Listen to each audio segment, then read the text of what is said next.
I have Brian Wang with me once again. If you missed our earlier show, of course, we'll put a card up on that later. We talked in that show about the current fluctuations in the Tesla pricing and also why Brian believes it's going to be 1,500 by the end of the year in a very bullish scenario, not in it would be the perfect scenario. Would you agree with that, Brian? Right, perfect scenario. Yeah. Okay, the perfect scenario. All right. So what we're going to talk about right now, though, is that the All In podcast, which if you guys aren't watching that, you should. But four, five, six billionaires, they've added some new people because of the elevation of Dave Sachs to the cabinet. Is he not cabinet, but He's AI and crypto czar. czar? Yes, which is not cabinet, I guess, but this close. Anyway, with Dave being out a lot, they've got a couple of new players who they're bringing in as substitutes, with Dave hopefully continuing to come back even as he serves the president and you and me. But this particular group, they're billionaires, and most of them, I think maybe all of them, do a lot of first round, second round, third round investing in companies in the Silicon Valley and elsewhere. And as a result of that, several of them apparently have had the opportunity to meet with some of the big robot players.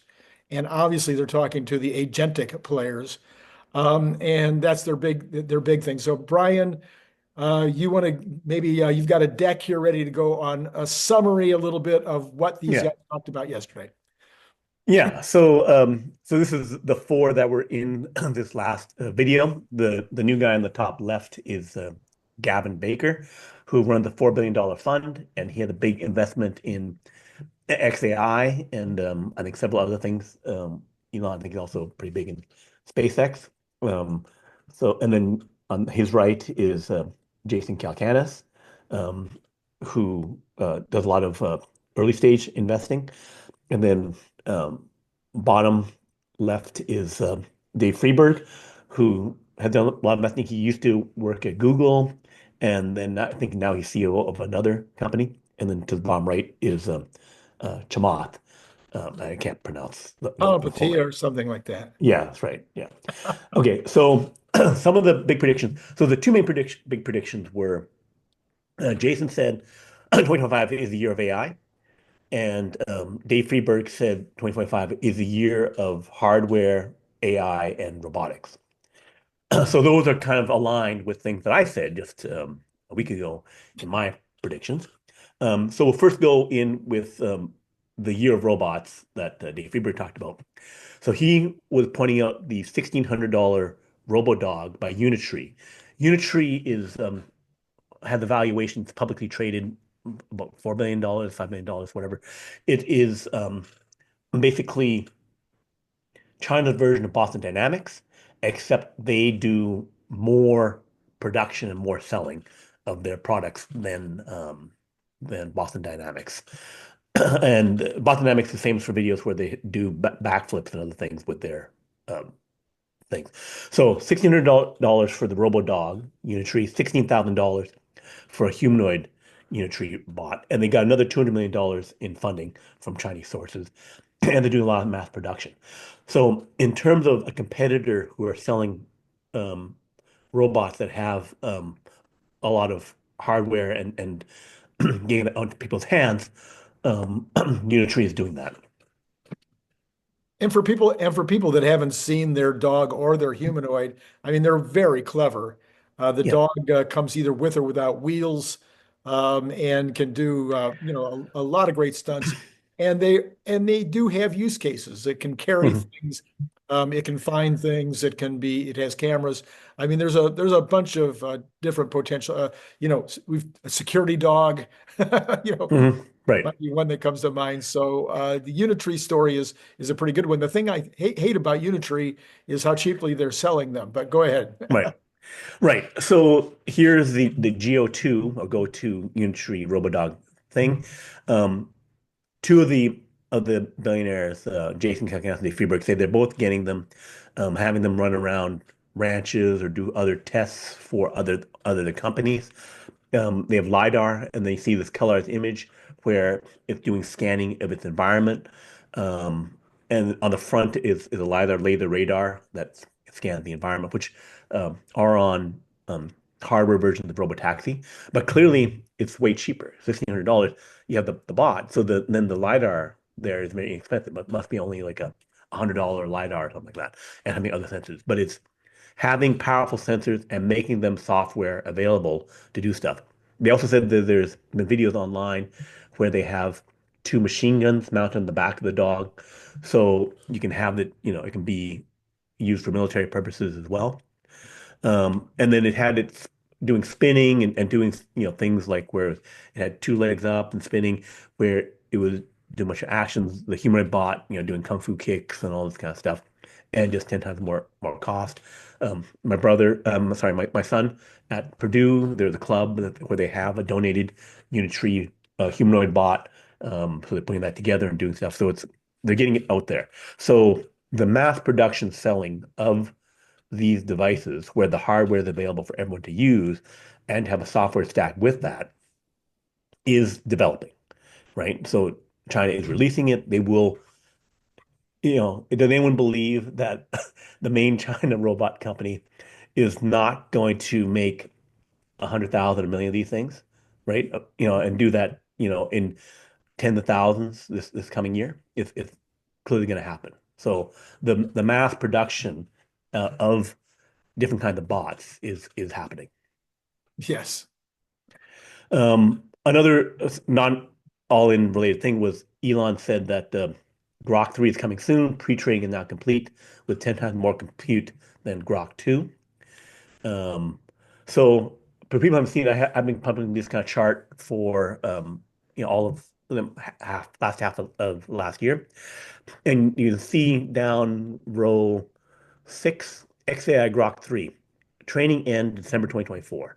So basically, the pre-training part, whether Elon announced it right away and they were 2, 3 days late or whatever, versus my prediction of December 31st, 2024, is using 100,000 H100 chips, 50 days of programming, 33,000 per year. Although Grok 2 was estimated of 6,571 chip years.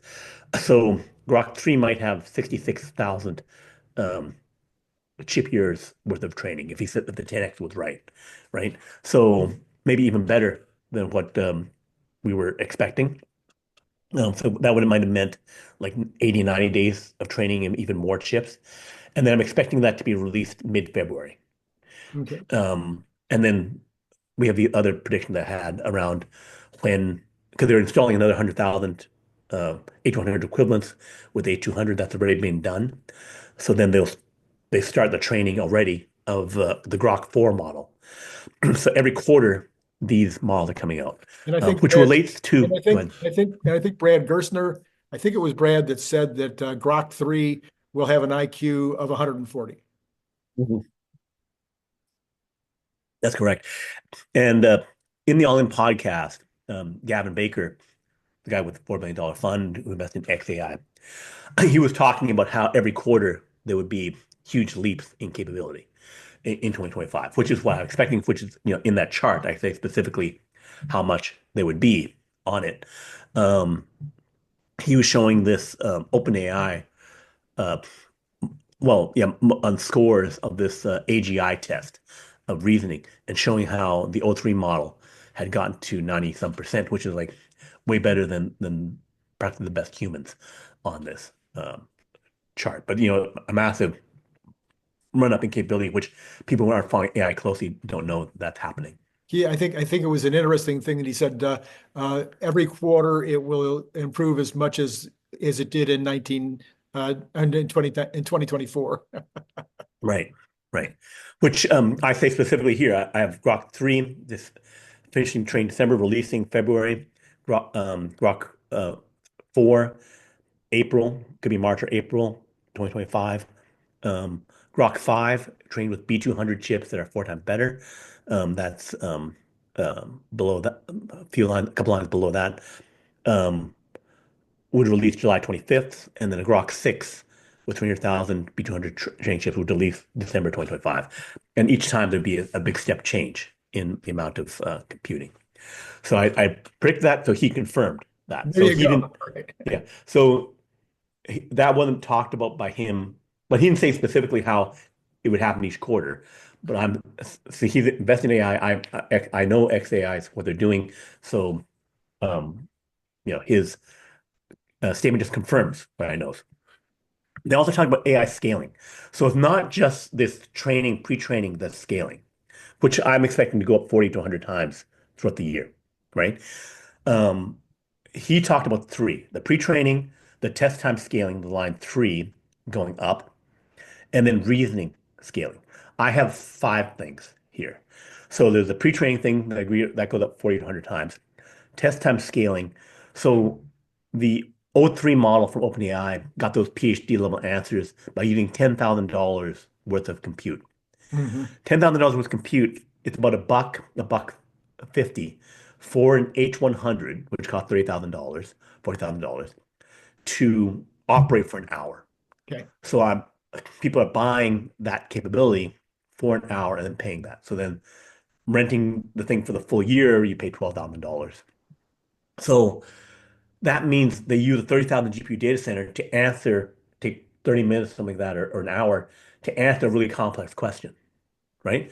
Right. Which is more than most people would want to pay or use. No one, you'd have to like go to a cloud and then say, hey, give me this question. And then does it matter that it got a little bit better than a PhD answer? Like, what is the question you're asking that has that value? Gavin makes a statement that companies would want to pay $1 million, a big corporation, to say, how can I run my business better, Mhm. right? Mhm. And get an answer that could then help them make 100 million bucks, right? But he didn't say the 100 million bucks part, but the company would spend $1 million on that. The thing is that if you don't have that many questions, because I can only execute Right. on a really good plan by myself if I don't have that many employees, right? If I have 10,000 employees, I could say, okay, we need to have these questions answered a bunch, Right. right? Which goes to like submitting a question to a mainframe computer in the 60s and 70s. A big Sure. corporation would have big mainframe computers and submit these questions. But on a personal computer level, I don't need as many answers and plans. I still want the best ones, but I don't need it. So instead of using 30,000 GPUs for 1 hour, I could use one GPU for 6 weeks, which Hmm. happens to be 1,000 hours. Hmm. Then I get the answer that I want with far less compute capability. I still need 30 GPUs in order to get that whole thing, but I can use less. DeepSeek, a Chinese AI company, got 10 times more efficiency on the training, just recently announced there. So there's improvements in the efficiency with how we do this. We do it once, the expensive way, and then figure out how do I make that better? Like there were GPT-4 mini models that came out that were 10 times, 100 times more efficient. So we did this once. We know we can get to PhD level answers. Then we make it more efficient and step down the cost. Instead of taking $10,000, 30,000 GPUs to get the answer, I do it with 3,000. I do it Right. with 300. It Right. keeps stepping down as smart people figure out how to like, oh, I didn't have to go that much effort, you And know. and and on the show, they gave on his laptop, he asked on a $20 a month program, he asked an extremely complex question about international banking or yeah, international banking, or I guess it was domestic US banking. Very complex question. Got a definitely a PhD level response in about 10 minutes. So this was Gemini Advanced. Jason Kilcanis asked it bank insolvency risk analysis, and then it broke down the reasoning for how it was figuring this thing out. It's saying, okay, here's the reasoning that I'm doing, the steps I'm taking to analyze this question, and the other models, give 3 or 4 steps of reasoning. This thing gave more steps of reasoning, 7 steps. The other models have given like 10, 20 sources usually, and this thing went to hundreds of sources to get that answer. And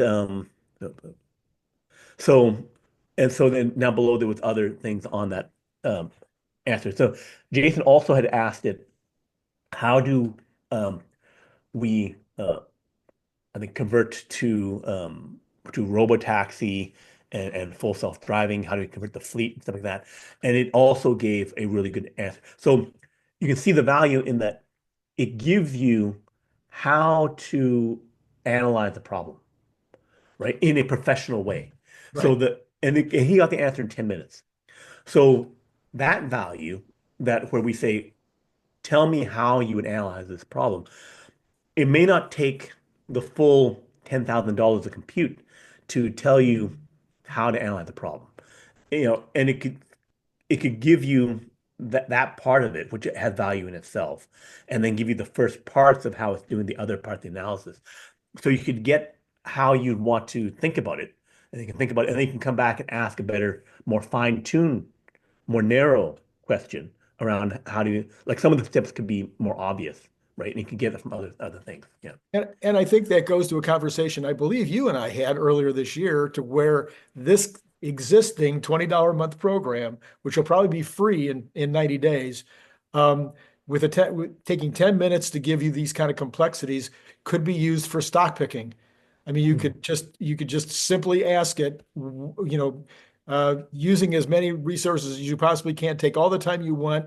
Where do you see Tesla stock by the end of the year? Right. And also tell me how to be a better manager of my portfolio. Right, How do I have my finances better, right. right? Because a lot of people don't know that, and they also make a bunch of there's a lot of bad information out there, which is taught at universities even, Mhm. where they say, here's portfolio theory. You need to diversify, own 20 stocks, because you have 20 great ideas, obviously. That's what Warren Buffett says. You really have 20, 100 great ideas about what to invest in, or you really have only like one, two, or three, right? So then why are you spreading out into all the bad ideas you have? Right, And so people get taught this thing of like, here's how you have mediocre or inferior performance. right, But at least it gets you, 1, 2% below the market or something like that. But here, have a plan that is clearly inferior, but it has lower downsides. It, right, it will mean that you don't lose quite as much. But so it's more about defense than actually performance. So that was the reasoning. It's working. It's doing value now, and it will be more valuable uh, for everyone to have it. Agentic scaling is that we would the there's a I should have got the information for this. There's this five-step thing for OpenAI. Where they say here's where we're going to go for levels of AI. So then you have the basic um, information knowledge part, which everyone has known ChatGPT has. Level 2 was the reasoning, and then level 3 is the agent part. I think level 4. I think level 5 was that it would value to corporations that you could run your whole company right. on the answers from AI. So that's what they're referring to, a path of like commercial grade AI happening. Um, so we can see the answers that Jason showing you why people believe they can get trust your company level answers from the reasoning that we have here. Right. Um, Then the agentic scaling, they talked about second half of 2025, not necessarily the first half, but the second half mm, of 2025.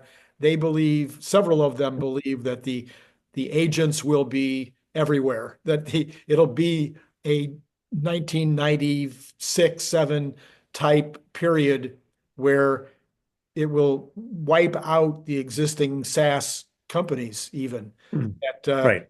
that you'll no longer be looking at. I mean, we know, of course, that Salesforce and others are already switching to AI and probably will be ahead on the agentic approaches. But a company like Salesforce would have been in trouble if they weren't getting this type of move because that type of analysis will become like a calculator. It'll Mhm. be like, here's what I want, please create it. Right. So the thing is, it's changing.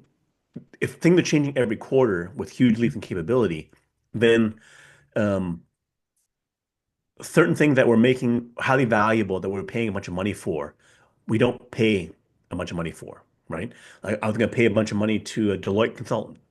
I was going to spend $100,000 on that. Now I don't. right? Because I can spend $20 a month on the Google deep research. So it will also break business models where people won't bother to do certain things anymore. So let's go on to the next one. So then there's a level, the pre-training layer, the reasoning layer, and then application specifically. This is Sequoia showing the how that works. So basically the run your business on the application layer. So but the reasoning layer is basically there with O3. And people say, well, OpenAI the leader with O1, O3. So the Google deep research one is, Jason Cal says it's better. I could be using it more to verify that claim. But then there's tons of open research papers, hundreds from China, where they have been deeply analyzing everything about O1 and O3. All this, strawberry reasoning model, um, there's called some kind of star reasoning thing. All the aspects of this are being deeply researched in China, and they're open sourcing it.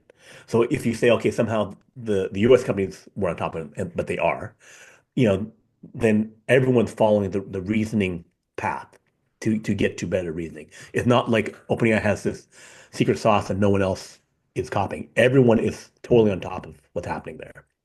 So then there's one of those papers, a roadmap to O1. Let me just move this over. A roadmap to reproduce O1 from reinforcement learning perspective.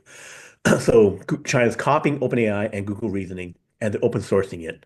So then all the other companies, and here's a list of the roadmap to O1, where basically they break it down to like 3 levels, all these papers, some by Europeans or Americans, and some by a lot by Chinese researchers, where they break down everything about how to do the reasoning thing.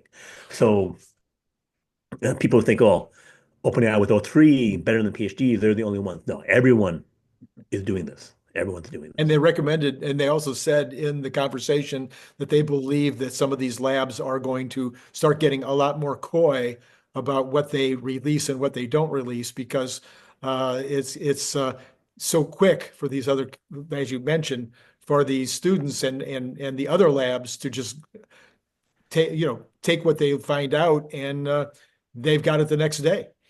Right, right. So we already discussed that all in podcast thing that Jason Kakowski did. Marco O1 is an open source version of the reasoning model. So you can get your copy of a O1 model, from GitHub, where you can get the programming on it. Mhm. Um, and so you have this, again, pre-trained layer, reasoning layer, slower responses to get those things. But they'll speed it up, make it cheaper and faster, like doing it once now so you can do it. So going to some of the other predictions, um, Dave Freeberg talked about deregulation and the start of nuclear buildout. So he expects that to happen in 2025. That's huge. I mean, Yeah, they talked about it as huge.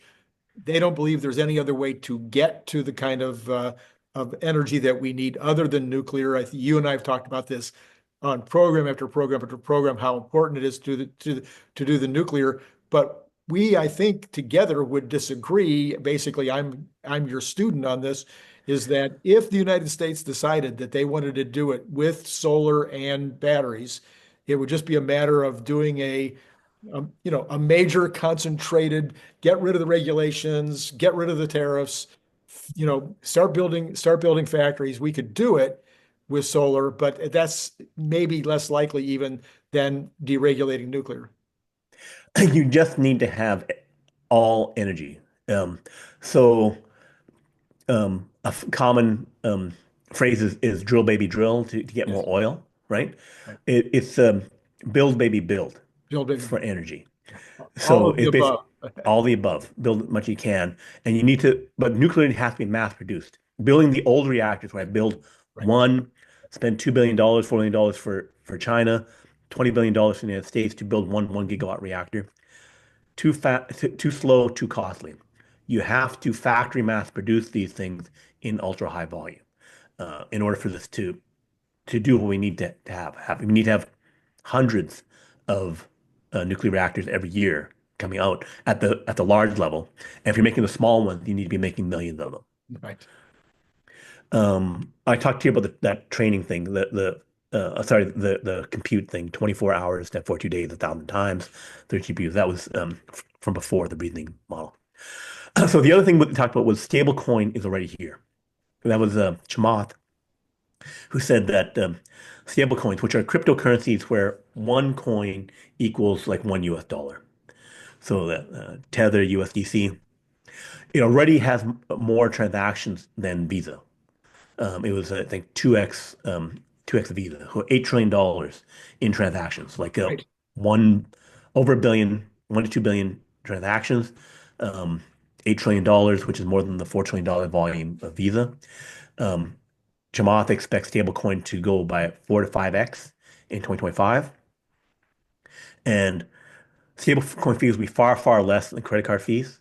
So all the concerns of, oh, what do we do with these credit card fees ripping people off? It's just going to be replaced by stablecoin payment systems. Just 3% less on fees overall, and interest rates and other things would be $1 trillion to the US economy. Yeah. Yeah. Crazy, crazy stuff. So this is already happening in terms of like the Right. stablecoin growth, going up to trillions of dollars. It's happening in trading. So it's already a big thing. So you're just saying it's going from 8 trillion to $40 trillion worth of transactions. And it will have a value and it will be eliminating something that's inefficient and costly. 𝐒𝐚𝐲 was saying how he has payments where he's running millions of dollars, tens of millions of dollars, $100 million through his various businesses. Someone, a technical person who's working with stablecoin, replaced the plumbing to do payments, and he's saving hundreds of thousands of dollars. Right. So it's going to be more efficient and to pay less fees for your banking. It's not just cheaper, but faster. So, um, so then drone delivery, they say that it's already happening in China and with Amazon already. Amazon already doing like delivering 60,000 products. China's also doing drone delivery of physical products. Including food, including restaurant food, I think. Yeah, food, restaurant food. So this is something else that's happening in a hurry. Um, I was talking about the Elon Musk and GPUs. I think that's basically it for the slides. I was trying to go to my other stuff. Yeah. Yeah. So if you want to see the entire show, it's out yesterday, the All In podcast. You can look it up. And it was fascinating. The whole 2 hours was, worth a watch, but we hopefully gave it to you in a little shorter, piece here. And then again, I encourage you to go back and look at our earlier show this weekend where Brian and I talked about what's happening with Tesla stock, not only now, but next week and the rest of this year. And we'll be doing one more show. Brian, you want to tease that one? What are we going to talk about in that third show?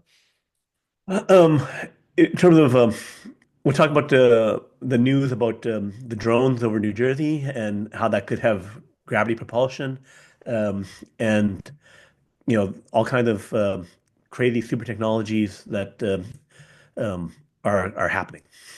So we're going to be getting into the kind of what do you want to call it? The conspiracies Conspiracy around and UFOs and stuff. right. So I'll also mention at the end of the All In podcast where there's conspiracies around the whole super drones, and so we'll discuss what that means in terms of the various scenarios around that. Okay, and for my channel, that'll be on Sunday morning. For Brian's channel, it'll be probably before it's on my channel, but check it out either place. Be sure to be looking up Brian all the time on his blog, the number one in the universe. It's the number one science blog in the universe, and it is called nextbigfuture.com. So with that one, you see, you're not even talking about something that's in the new world. It's in actually the old world. It's a .com. That's right. So look him up over there. Brian, as always, thank you so much for helping everybody to understand this fast evolving world in a way that I think we uniquely do here on this effort. And to all of you out there, it's been great talking to you.